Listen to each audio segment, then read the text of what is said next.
So let's, in this section, talk about how to develop an aesthetic for your game.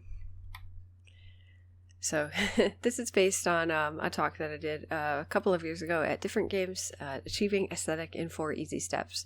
So I came to game development with a non-standard background, probably like most of you. My background was originally in biomedical science, and when I first started getting involved in games, although I was also an illustrator at the time, I had no idea how to start creating a style or a voice for my projects. I know a lot of you probably feel a bit lost when it comes to aesthetic as well, or this just isn't your area of interest, so I wanted to reassure you, it's not the same thing as being good at art. It's more about being able to have a strong idea and commit to it and like whittling it down to something that you can communicate with your team. So my steps are: have strong opinions, do research, apply constraints, and own it. So in the first step, have strong opinions. Our work thrives in niches. This probably seems pretty obvious to some people in the room, and that's cool, but I want to talk about it a little bit because I think actually we struggle with this a lot. So the first step to your game or art or writing or whatever it is that you're working on being unique and good is it being yours. So the truth is that your game probably already has at least the beginnings of an aesthetic, and in the GDDs that I've read, I've definitely seen this in a lot of your projects. So even if it's not formalized yet, you're a human person with culture and influences and opinions. You might have opinions about art, about games, about your chosen genre, your politics, etc. And whether or not you've been vocal about them, I know you have them. I think the games that stand out most are made by people whose preferences and whose love is so apparent in their work that the people who share those preferences and loves immediately recognize it and are drawn to it. And I think the work that we do thrives in those niches, and we should embrace our niche. So the first opinion that I had when I was starting out on my journey to make Quench, way back in 2012, was that my first art opinion was that I was really tired at the time of 8-bit pixelated indie games. I really wanted to make something lo-fi that didn't use square pixels, so we decided that triangles would be our major unit of color. That was our first decision as an art direction thing. So identify the opinion that's driving your current game. What do you absolutely love about other games, and what do you loathe? You can use that to start forming a basis on which you can make some kind of art decisions. So the second point, do research and collect resources, cast a wide cross-discipline net. So the set of opinions that you start out with become like a guiding voice to your art direction and to your game pillars, but the next step is actually figuring out the pieces that fit into that guide. So you have to cast a wide net when starting out. Make sure your research is cross-discipline. Don't just look to other games for ideas. You need to look at photography, architecture, illustration, poetry, crafts, film. You never know when this stuff is going to come in handy, months or years down the road into development or even for future projects. So delving down into the rabbit holes of human art and culture or whatever it is that you're researching can be a really fascinating exercise regardless. So other games are also good to look at, and I do recommend playing a little bit of lots of games, and I've said that to you before. But don't just stick to your own genre. You could keep a notebook of things that you like and don't like about other games, both in mechanics and sensation, so visuals and audio. It's just that if all of your other inspirations are games, you'll start to lose your ability to innovate, and your game runs the risk of feeling like other stuff that's already out there, which you don't necessarily want.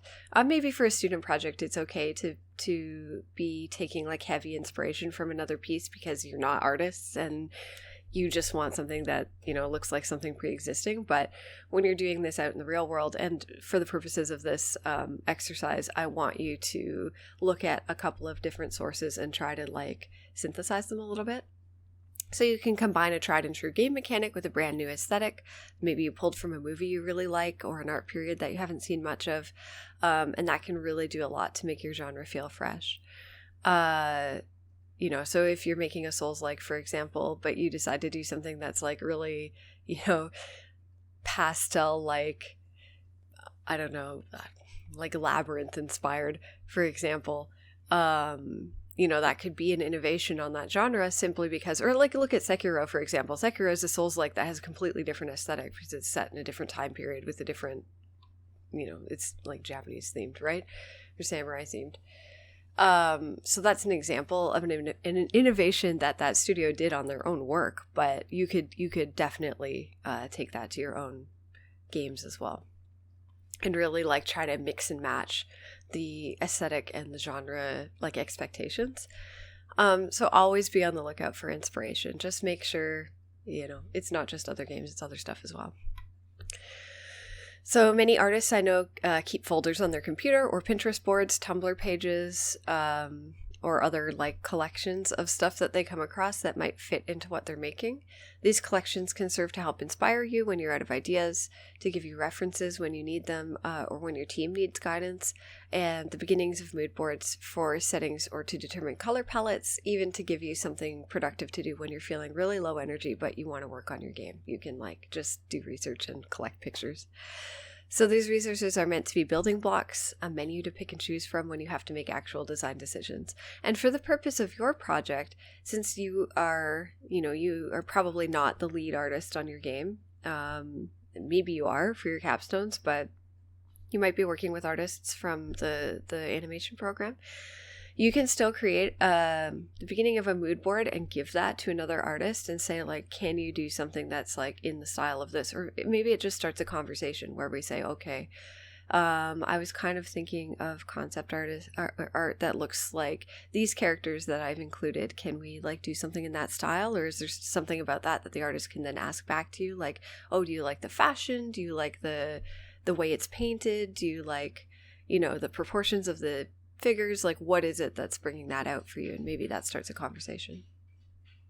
This, by the way, is an example of the mood board for Quench, which is a game about herding animals across like vast landscapes. So we had a lot of like Serengeti images and animals and sculptures, trees, old artwork, cave paintings. That was a big one for us. So that's the kind of thing that you're going to see in our mood board. And we use this later on for concept art and to like animate our characters and for various other purposes, color palettes and that sort of thing later on. Okay, third step, apply artistic constraints. So the previous steps might be considered sort of your brainstorming stage. This is the part where you actually make decisions about what is most important to include and what will make your work coherent and cohesive. In a game where there's only one artist involved, this ensures that what you're trying to say with the art is concise, one or two overarching thoughts going back to those opinions that you formed, right? Keeps your aesthetic uncluttered. In a game with a team of artists, the constraints form the basis for what might be called art direction. So constraints are part of what helps separate artists maintain a consistent style so that your game looks unified. In Quench, our main guiding constraint is the triangle, as I said before. So we all use the same art tool called Hexels to create our 2D assets. 3D assets are all low poly, so they have a lot of like little triangles within them. Everything from the game's terrain, plant life, animal characters, to the 2D avatars, dialogue boxes, even the buttons conform to this constraint in some way. And it's also worth mentioning that you'll probably experience technical constraints that will also affect your artistic vision. So you have to have frequent conversations with the programming side of your team. If that's not you, of course it is going to be you most likely. So you're going to have conversation with yourself and try to compromise between what's possible with the art and what's possible with your technical expertise at the time. So there are going to be places where you're going to have to insist on finding solutions that preserve the aesthetic and places where that's not feasible. So pick your battles. This is a place where something that enhances your pillars could win out, but nice extras probably won't make the cut. So you want to see what fits with your theme and pillars and what can be cut for clarity in the constraints phase. So for example, there were a number of ways that we could have tackled water in Quench, but we were all in agreement that it was so integral to both the game mechanics and the overall look of the world, what you might call like the art direction pillars, that we wanted to keep it consistent with the rest of the low poly world and be as beautiful as possible, but still have that like triangular texture, which, we had to do a lot of like R&D to figure out, even though we had to invest significant work into that system. All right. Fourth step, own it. Know your game, your pillars and themes, and know how you've arrived at each decision. Defend those decisions from outside influences. It's your game and your team's game, no one else's. So this might sound really difficult for some people here. Sometimes it is. Resist the urge to downplay the value of what you brought to your project. My feeling is that once you've taken to heart the first 3 steps, this part does become easier. You've already practiced stating your opinions, at least through your art. You've done extensive research and decided what belonged in your project and what didn't. You've made informed decisions that followed from the pillars of your game and your technical constraints. And basically, you know your game inside and out and how you came to each decision. So when someone asks you, why isn't X like Y in your game? We used to get the question, why doesn't Quench look more realistic, for example? You already know. You know the reasons why. Don't let the public decide what your game is or isn't. Don't fall prey to design by committee. Own your decisions, own your opinions, and own your aesthetic. Now, as for sound direction, what do I do about that? How do I make my game sound great? That is what we're going to discuss in the next section.